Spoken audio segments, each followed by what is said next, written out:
Hello, everybody. Welcome to It Was Tuesday with your host, James Chen, aka Jay Chenzor. Continuing my conversation here about all the games at EVO. I just talked about Street Fighter 6 in glorious detail, obviously, because that's my scene. That's the players I'm most familiar with. Here, I'm going to try to go through these quickly, and I apologize to each of the scene for not giving them the due time that they all deserve. I just don't know the scenes as strongly. I don't want to misrepresent the scenes, etc., etc. So I just want to go through these quickly and kind of talk about the things that I noticed and a lot of the takeaways that I had from these games as well. So let's talk about Guilty Gear Strive. Obviously, the big story, Leffen. Leffen wins Guilty Gear Strive, making it 2 in a row for Happy Chaos. So that's actually a big story as well. I really enjoyed doing Guilty Gear commentary pools with Ringe. You don't understand. I walked over there and I saw Ringe sitting down and I was like, thank you. So for those of you who Ringe is a GOAT, right? He's like so good at his craft. He's one of the best. I love commentating with Ringe. Absolutely one of my favorite people to commentate with. Clearly. And Stanley Cup Gramps says people don't like Leffen. That audience was not hype. All I'm going to say to that, I mean, although Guilty Gear Strive did give us the first non-mirror match in Grand Finals, which was nice, I tweeted out that I was like, wow, Leffen winning Guilty Gear Strive at EVO with the largest pool ever of 2,500 competitors really kind of has to put Leffen in that conversation for being considered as one of the greatest fighting game players of all time. And boy, should I have not tweeted that at all. Holy crap. Holy crap, man.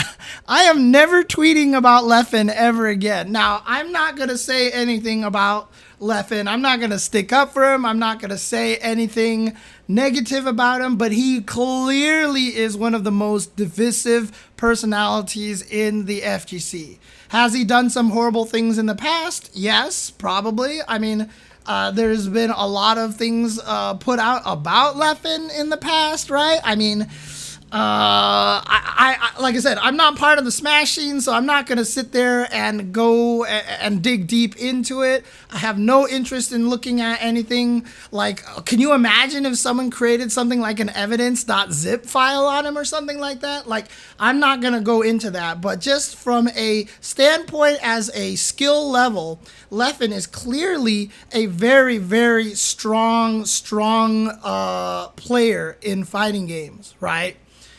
So that's all I'm going to say. Like, clearly he's very talented, and if he puts his mind to it, he's very, very, very strong.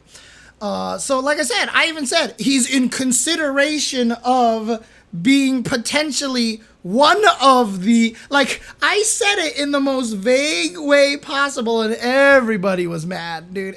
Everybody was mad.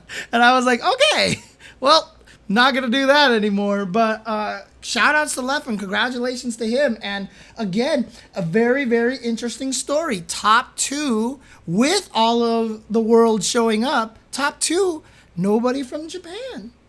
In fact, top 3 was Daru Ino. And while Daru Ino clearly lives in Japan, he is Korean by birth. And he gained his chops at fighting games in Korea, if I'm not mistaken. So do you count Daru Ino as Korean or do you count him as Japanese, right? Mena RD currently lives in Boston, and so, but he's still Dominican Republic. He's not U.S. There is that, Planet Chaser. There is word that Japan isn't necessarily as big of fans of Strive as a lot of other fighting games, as other games in the series. But that's not going to stop it. There's still a lot of great Japanese players who play Guilty Gear Strive, right? It's just a lot of the old school players aren't there. Although Omito said, I'm back, baby! And oh my God. Any case, but Nubenheimer getting second place. Shout outs for him. Shout outs to him. I was biased. I wanted him to win because he's also SoCal as well. But talk about a great story for Nubenheimer. Just kind of came in, and I think this is his first fighting game. Someone can correct me if I'm wrong on that. But Nubenheimer is just, he's so strong, and what he was able to do. And yeah, Nago got nerfed, right? He got nerfed enough that he's not considered the best character in the game anymore. I mean, clearly that's Happy Chaos at this point.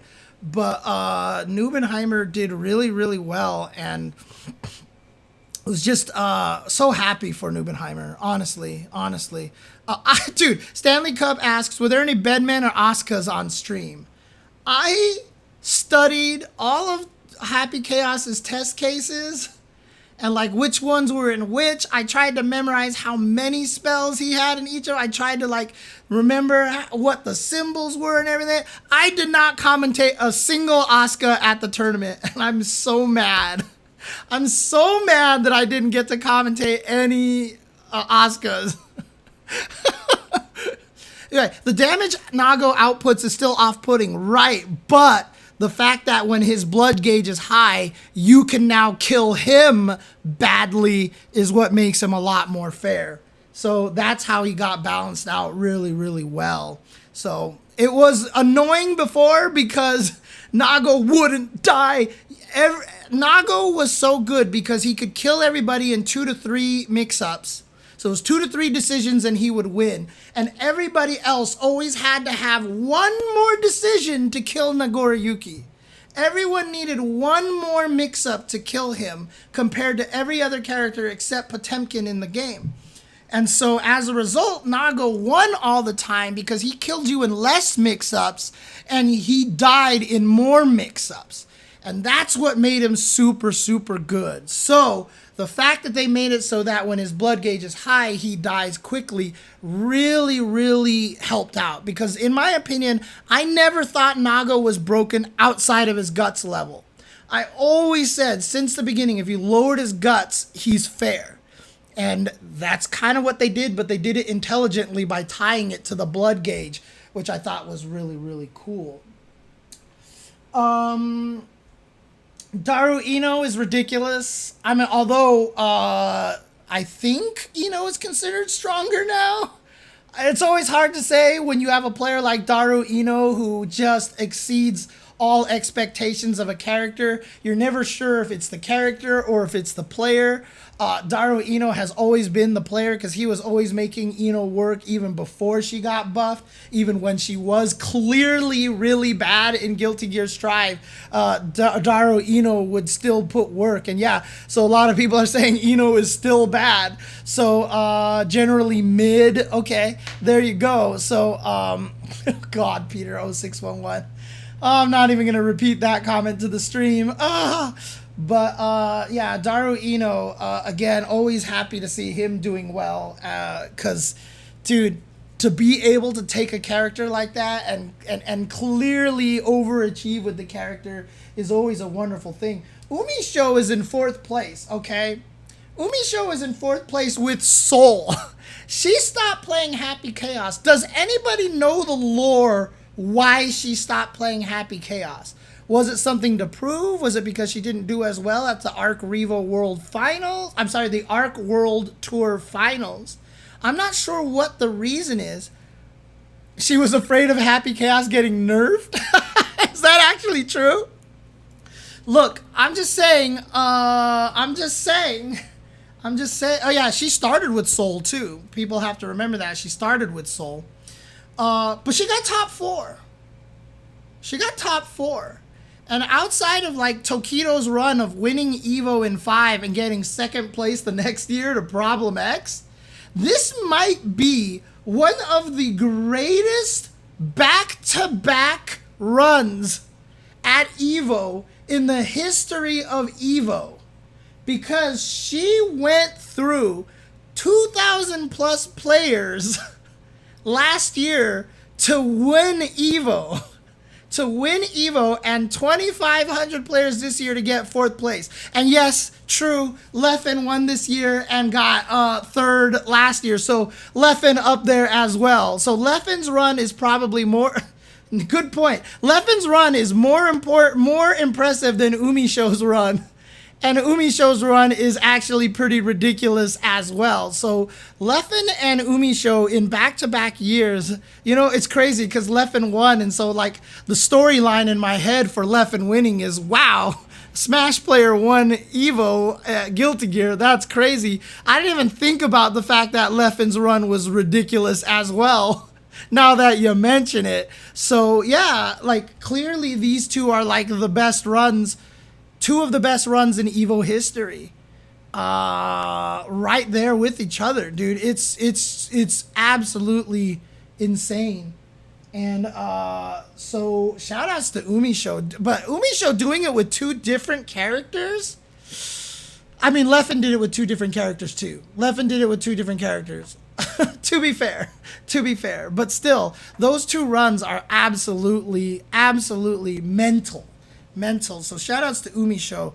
Really happy for her to get fourth place in here because, again, at Arc World Tour Finals, US underperformed at that event. They really did. US got bodied pretty badly over there.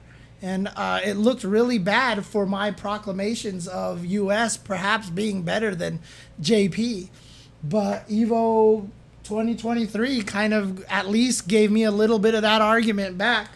Because top 4 is Sweden, US, Korea / Japan, US.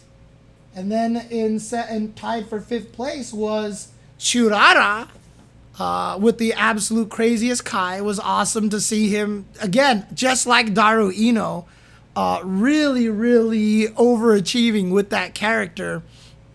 Unless you're Flash Metroid, because he is often believed that Kai is one of the best. And so Churara really kind of proving that point. But, yeah, it's so cool. Like I said, with Daru Ino, I was just happy to see someone overachieving with their character based off of tiers. And I feel like Churara did kind of the same. But the other 5th place, look, I did ICFC EU for the longest of time, okay? And I have been watching Verix 777, as he was called in ICFC EU. We have been watching Verix kill it with Nagoriyuki for the longest of time. I did not know until this Evo he was from Senegal. We had a player from Senegal get flown to Evo and place top 6 in a 2,500-man bracket. How cool is that? Like, I don't even know what to say about that. Like, I don't even know how to express how awesome that is. What I told Mena RD when I said, you are the reason why I do what I do, Verix is like the same. Like, Verix coming out here getting top 6 to be able to represent, to have his face on the Evo stage with country Senegal listed right there is so amazing. How cool is that? And yeah, very unfortunate that he had to have the mirror match with Nubenheimer. I mean, that's how it goes. It's the way the cookie crumbles, unfortunately. But again, like, I cannot express to you enough how cool that is. How happy that makes me. And again, fighting games are so global, right? Fighting games don't discriminate. If you are able, obviously the barrier of entry is really a console, the game, a controller, and having decent enough internet that you can play. But if you have all of those things, and you can do that anywhere in the world, obviously not easy for some, clearly not easy for some. I mean, I've been told in some of the South American countries, for example, some of the people that I've talked to from there say, like, buying a fighting game is like almost like saving up an entire month's worth of salary. You know, it's tough. But if you somehow do find the means, you can travel to Evo and just be one of the greatest and get to represent and have people, have a stadium of thousands of people applaud you while you walk onto the stage, and when you actually get the medal on stage. I mean, just how cool is that, honestly?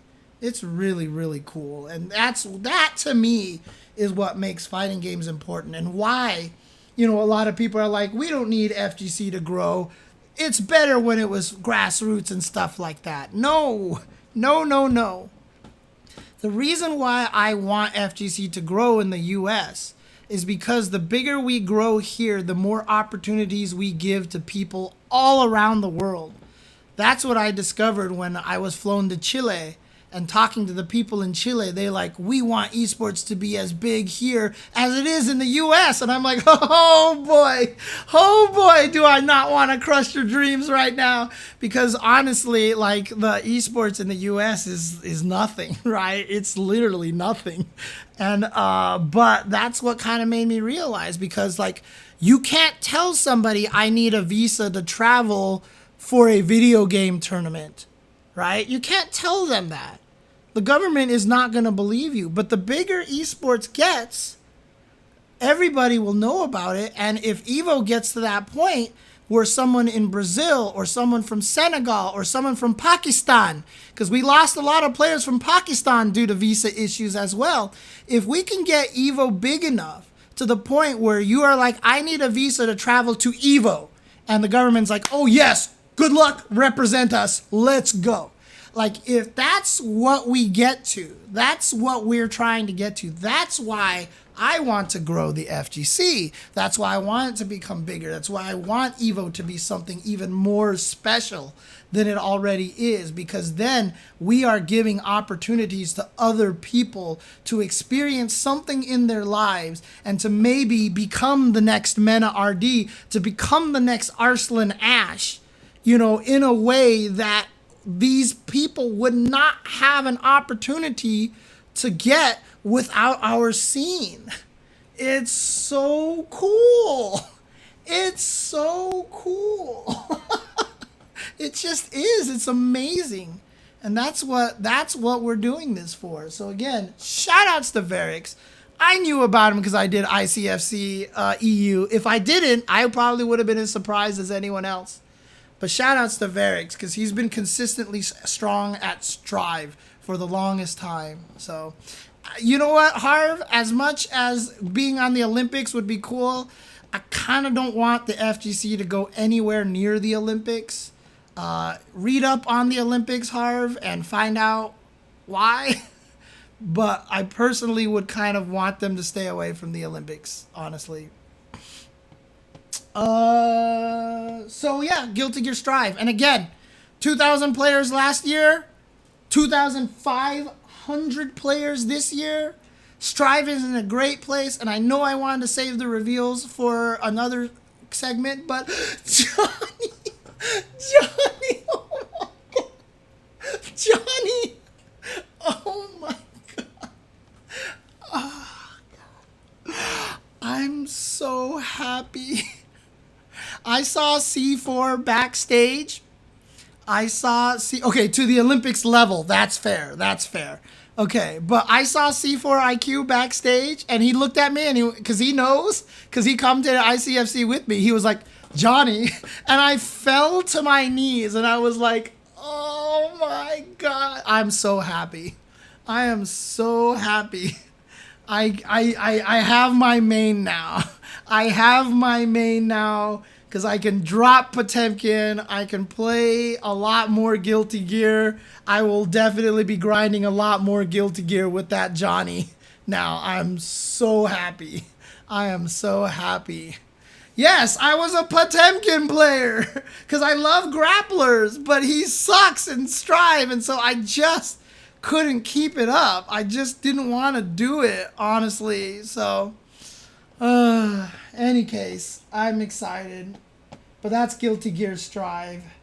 Let's move on to the next game over here, and that, of course, is Tekken 7, where Arslan Ash has become a 4-time Evo win. There won't be any coins, Anime Jane, because he doesn't have coins anymore. But in any case, Arslan Ash coming out. I mean, look at this. Look at this. If we look at this right now. In the 3 games that I've covered right now, our winners have been from UAE, Sweden, and Pakistan. If I go next, it's US, then China, then Japan, then US. Dude, like, it's crazy. We have such a great split of player representation from all of the countries. It's so cool. It's so cool to see. But again, Arslan Ash, Pakistan, obviously one of the biggest stories, and to really solidify himself as the best Tekken 7 player in the world and during the course of Tekken 7's life. Tekken 7 has been at EVO for years and years and years, but I don't think I'm going to pull this up here. During the entire time that Tekken has been at EVO, if I'm not mistaken, let's see, Tekken 7. So Nobi won, Saint won, JDCR won, Knee won, Low High won. Oh wait, no, sorry, not Knee. That's EVO Japan. Let me start over again. Tekken 7 was won by Nobi, Saint, JDCR, Low High, Arslan Ash, Knee, and now Arslan Ash. He is the first player to win 2 Tekken 7 championships at EVO Worlds. On top of that, he has won 2 EVO Japans in 2023 earlier this year and in 2019 earlier this year. Arslan Ash has established himself clearly as the greatest Tekken 7 player of all time. And I can't even express to you how impressive that is. That is a huge pool of players to go through year after year after year after year. Again, Tekken 7, 1,590 entrants to be the 3rd largest game in its like 8th year at EVO, 7th or 8th year at EVO is insane. Tekken is in a strong place. It's in a wonderful place.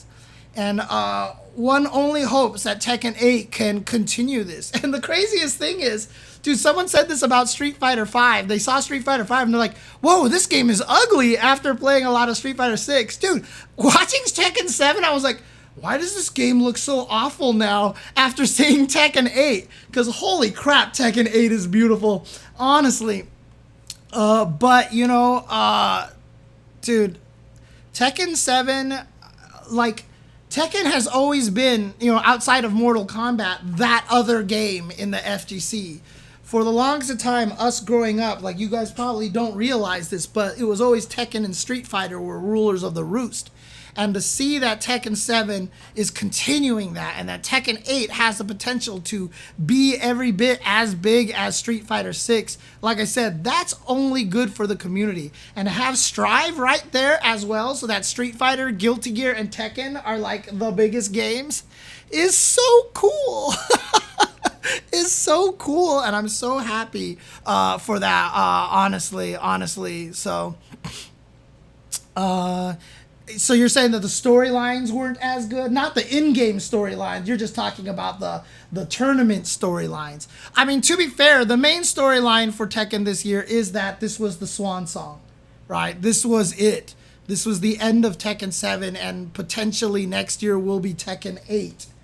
If it comes out on time, don't know. But Arslan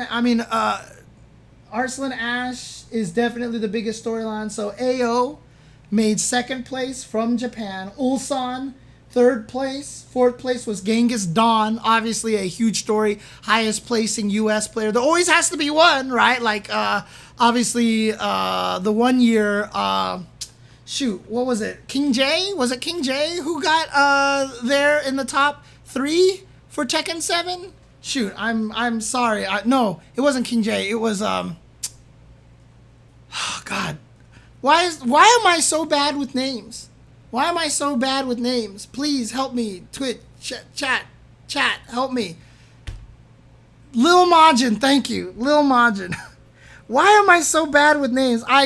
Dude, all the Tekken people watching this clip now are like, F you, James. You clearly don't know anything about our scene. No, dude, my name's ability is really, really bad. I apologize.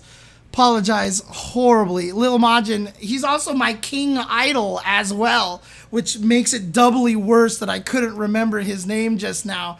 Oh, God, I'm so sorry.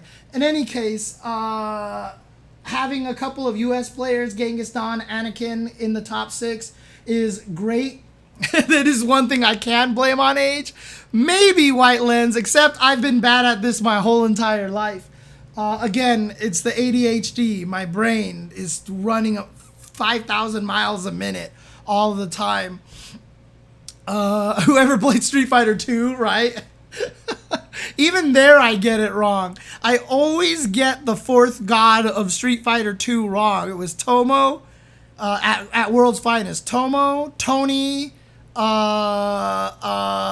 shit. Well, there you go. Roger, and the last one, I never remember the last one. God damn it. I always forget the last guy's name. It wasn't Schaefer.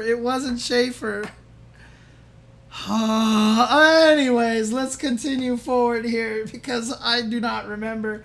And then, of course, Mayo Ill and Anakin finishing in 5th place. Again, a lot of people, I know a lot of people were probably rooting for Anakin to make it far in this tournament, but Arslan Ash is clearly the big story here and cementing himself as the greatest Tekken 7 player of all time. Really curious to see how it's going to go with Tekken 8 because he's been one of the most vocal critics of Tekken 8 so far. He is not a fan of that heat system. And again, there's a lot of people who, again, without the background knowledge being like, suck it up, Arslan Ash, embrace the new. But like, you have to realize Tekken is in a very unique position. Tekken has not had significant changes to this degree, like ever, right? Like Tekken Tag was probably the biggest one because, oh my God, it's a tag game. But it's still played like Tekken, and while they've added mechanics here and there, like rage arts and rage drives and stuff like that, Tekken within its core has still remained very, very similar to itself. Tekken 8 is the biggest departure. You've got a meter to manage. You've got ridiculous chip damage and all this other stuff. It's crazy. It is a big change if you are a Tekken player. If you are any other franchise except for Guilty Gear up until Strive, like you couldn't you're not going to understand why they have this mindset. But so many of the games have remained so similar. Have changed so much, but Tekken has remained so similar to itself that as a longtime Tekken player, this is a big change, honestly. So you have to understand that background before you go yelling at people like, whoa, dude, whatever, just get used to it. Like, it's very, very different. It can change a lot. Now, when I was playing the Tekken 8 closed beta, it felt like Tekken to me, but that's because I suck and I didn't use any of the heat mechanics because I just didn't understand how to insert it into the game. That's just me. It has a little to do with my Tekken lack of knowledge, but I still don't use drive parries in Street Fighter 6. Like, I'm really bad at, like, incorporating new things to break my habits. But again, I really do hope, the storyline is Arslan Ash, but also Tekken 8. We are moving to Tekken 8. We also finally got to see our first brand new character for Tekken 8. Really do appreciate that they try very, very hard to represent the different regions. Azucena, obviously, was the character that was announced from Peru. Very, very much a fan of coffee. I know some people have been mad about the extreme leaning into the coffee stuff, but again, I am not gonna say whether Azucena and her coffee obsession might be considered Like, obviously, there are people worried that there might be a little bit racist. I am not going to say I am not Peruvian. I am not going to make any comments on that. I will leave up to the people for them to, I will leave it to that country to determine, what is, considered a little too far. Because I've definitely seen both sides of it as well. So, Peru is not known for their coffee. I know for a fact I'm half Peruvian, says Super Combo. Okay. Yeah, so I'm not going to say anything about the Azucena.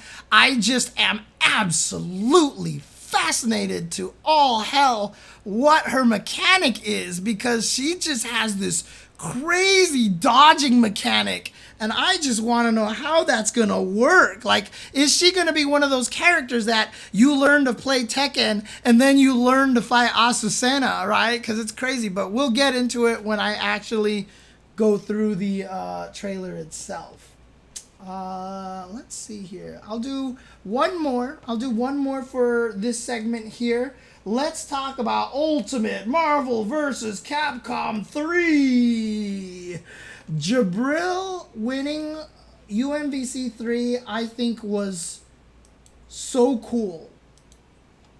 I think it's so cool because every year that Marvel has Ultimate Marvel vs. Capcom 3 has been won, has felt so appropriate, right? So the first year with Visant winning with Phoenix was correct, because Phoenix in regular Marvel vs. Capcom 3 was crazy. And so having Visant win that and being such a long-time MVC2 player was very fitting. But then the next year, obviously, Filipino champ was the king. He perfected the Phoenix play, and so he was clearly the best at the time, so he won it.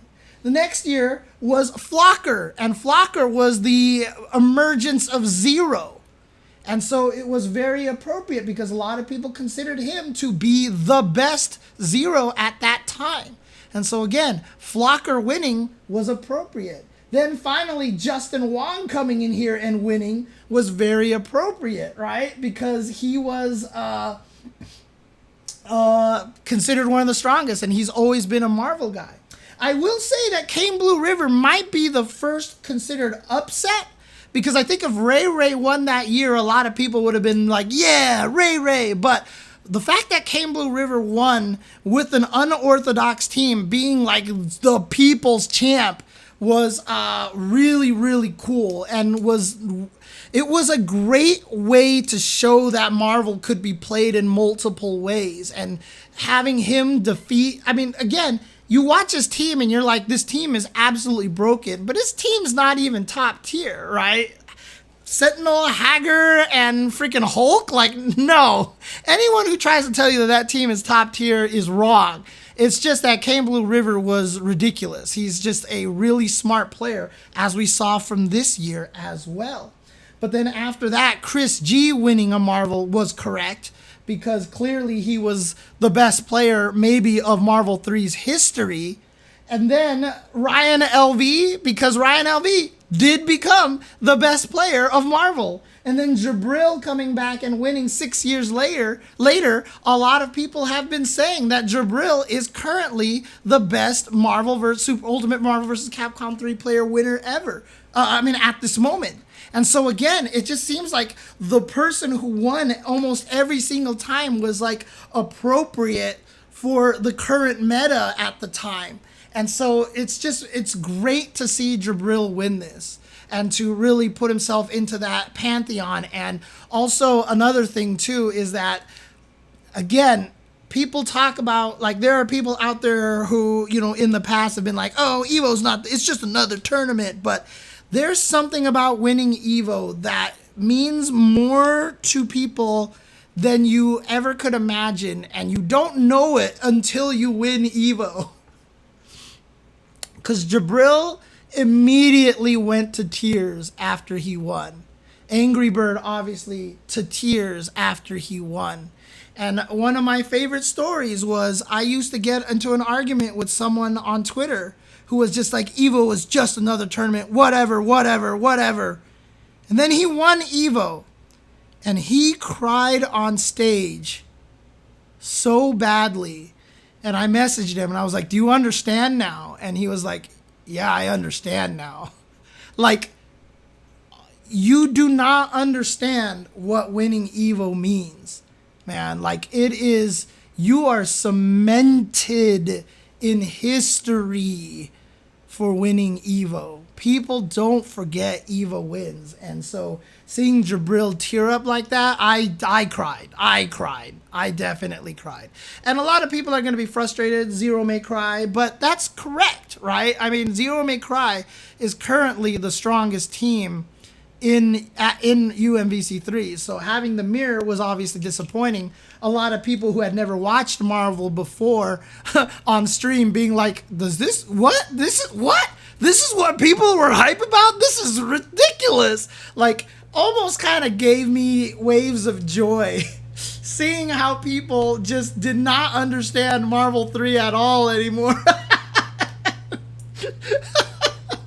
Which is amazing. And again, it's not good for newbies, but who the hell cares, right? This is Marvel 3. Marvel 3's first tournament, it was in 2011, 12 years ago, right? Like, do we expect another Marvel 3 at EVO? Who knows? Who cares? Like, let them be. Let the salt flow, man. Now you know why there are all the jokes about, like, one time someone asked me, like, they're like, how do you not get angry when you play Marvel? And I was like, that's the secret, Cap.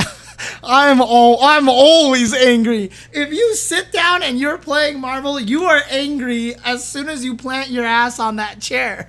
That's just the way it works, man. So honestly, it was actually giving me waves of joy to see how angry people were watching that game on chat. But as I said in the first segment where I just talked about Evo, if we are ever going to get an Ultimate or a Marvel vs. Capcom 4, this is how we do it. This is how we bring it back. We have the audience was definitely, I mean, they were hyped for Kane Blue River for sure, but the reception that the game has gotten and everything, I feel like this is something that will be our best chance of getting a new Marvel vs. Capcom game. If we ever get a new Marvel vs. Capcom game, this year is the year that we will look at to see how it happened. Like I said, the fact that Marvel even sent out an email to its Marvel newsletter subscribers to say go watch Marvel 3 is crazy, dude. Is crazy. Again, just to make sure I go through the whole entire thing, Jabril, first place. Second place was Evasion, again with the Zero May Cry. And third place, again, Kane Blue River. He told me, he was like, I haven't really been practicing. Just come here and see what I can do. And then, third place, that's all. So obviously, Kane Blue River is just ridiculously talented, dude. Just what a talented player for Marvel 3. And he's the kind of player that boiled Marvel 3 down to a science. He's the one that's taken the insanity of that game and boiled it down to, look, my team isn't the greatest, but if I touch you, you die, and then you'd better pray.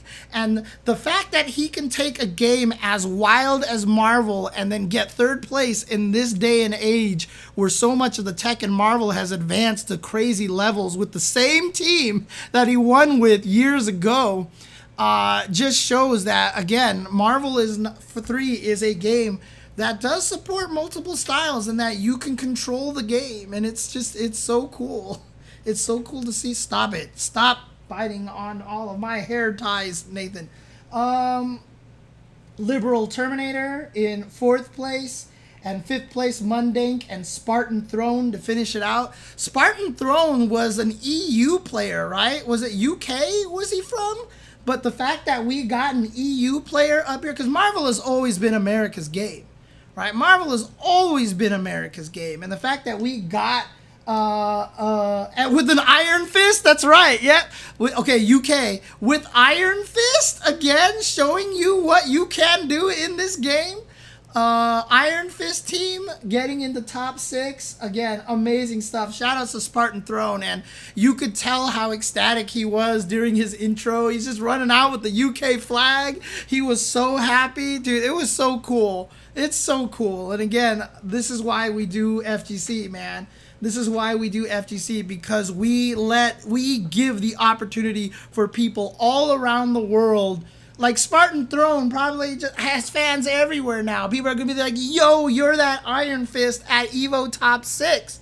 Like, this is what we give people, and it doesn't matter where you are, who you are, where you're from.